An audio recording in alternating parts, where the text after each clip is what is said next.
Selain memberlakukan jam malam, Pemkot Bandar Lampung juga kembali membuka pos penyekatan kendaraan. Penumpang dari Pulau Jawa diwajibkan tes swab antigen. Status zona merah Bandar Lampung mendapat perhatian khusus pemerintah pusat dan wali kota. Tahu ibu-ibunya, kita kerjasama yang baik. Segera kalau kita kerjasama yang baik, insya Allah kita segera masuk zona kuning. Ya tolong ya. Wali Kota Eva Diana Rabu pagi sidak protokol kesehatan di pasar tradisional. Wali Kota turun langsung mengimbau para pedagang dan pembeli agar menerapkan protokol kesehatan. Sidak antara lain di Pasar Bambu Kuning, Pasar Pasir Gintung, Pasar Smep, dan Pasar Wai Halim. Status zona merah Bandar Lampung mendorong pemerintah kota menerapkan PPKM Mikro dan kembali membuka posko penyekatan di 5 titik, yakni pintu perbatasan Raden Inten, pintu masuk Panjang, exit tol Itera, pintu perbatasan Kemiling, dan exit tol Lematang. Selain sidak prokes di sejumlah pasar tradisional, Wali Kota Eva Diana juga meninjau posko penyekatan di exit tol Itera. Sejumlah warga yang melakukan perjalanan dari Pulau Jawa wajib membawa surat vaksinasi dan surat keterangan negatif COVID-19. Bagi yang tidak memiliki keterangan negatif COVID-19 wajib menjalani tes swab antigen di posko penyekatan.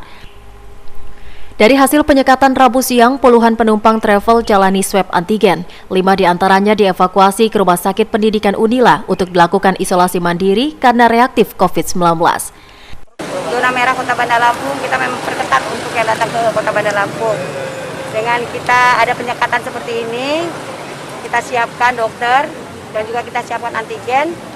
Khususnya untuk di daerah Sukarame ini, arah ke Bakahuni, terdapat ada berapa orang yang positif. Nah ini langsung kita isolasi di Rumah Sakit Unila, Kota Bandar Lampung.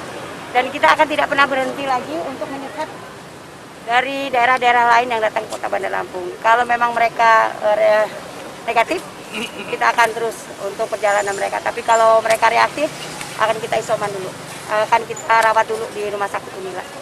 Kita doanya mudah-mudahan penyekatan ini, mohon maaf lahir batin kepada seluruh masyarakat, khususnya Bandar Lampung, jika ada saudaranya akan datang ke sini, Bunda bersama Forkopimda, mohon maaf lahir batin, tolong kebersamaan kita, tolong pengertiannya, mudah-mudahan Kota Bandar Lampung secepatnya masuk zona kuning, zona hijau untuk warga masyarakat Kota Bandar Lampung. Untuk posko sendiri, Bu Wali ada berapa yang kita siapkan, Bu Wali? Kalau tiap posko mungkin 3 puskesmas yang kita siapkan di sini. Dan kita punya tim justisi dari Pak Kapolres, Pak Dandim, Pak Kajari, Pak PN bersama pemerintah kota. Kita sudah berbagi, ya 5 titik ini akan kita perketat. Selain melakukan penyekatan di 5 pintu masuk Bandar Lampung, Pemkot Bandar Lampung juga memberlakukan pembatasan jam operasi restoran dan pedagang pinggir jalan sampai pukul 20.00. Pusat perbelanjaan, toko modern, dan pasar swalayan dibatasi sampai pukul 5 sore. Kemudian kafe, karaoke, panti pijat, biliar, tempat wisata, dan tempat hiburan untuk sementara ditutup mulai 6 Juli hingga 20 Juli. Fahru Rozi, Sigar TV melaporkan.